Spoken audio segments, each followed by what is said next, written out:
Thank you for joining Wars of the Roses. As we continue with Part 18, Ritualistic Symbolism from the Symbolism of Freemasonry by Albert G. Mackey. Chapter 17, Ritualistic Symbolism. We have hitherto been engaged in the consideration of these simple symbols which appear to express one single and independent idea. They have sometimes been called the alphabet of Freemasonry, but improperly, I think, since the letters of the alphabet have in themselves, unlike these Masonic symbols, no significance, but are simply the component parts of words, themselves the representatives of ideas. These Masonic symbols rather may be compared to the elementary characters of the Chinese language, each of which denotes an idea, or still better, to the hieroglyphics of the ancient Egyptians, in which one object was represented in full by another, which bore some subjective relation to it, as the wind was represented by the wings of a bird, or courage by the head and shoulders of a lion. It is in the same way that in Masonry, the plum represents rectitude, the level, human equality, and the trowel, concord or harmony.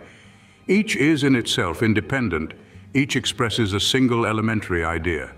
But we now arrive at a higher division of Masonic symbolism, which, passing beyond these tangible symbols, brings us to those which are of a more abstruse nature and which, as being developed in a ceremonial form, controlled and directed by the ritual of the order, may be designated as the Ritualistic Symbolism of Freemasonry.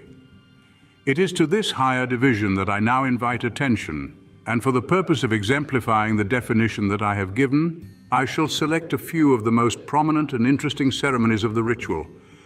Our first researches were into the symbolism of objects. Our next will be into the symbolism of ceremonies.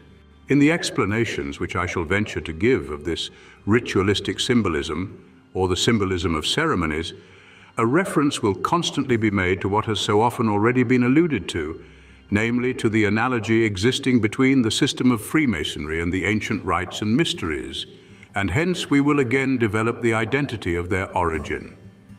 Each of the degrees of ancient craft masonry contains some of these ritualistic symbols. The lessons of the whole order are indeed veiled in their allegoric clothing, but it is only to the most important that I can find opportunity to refer.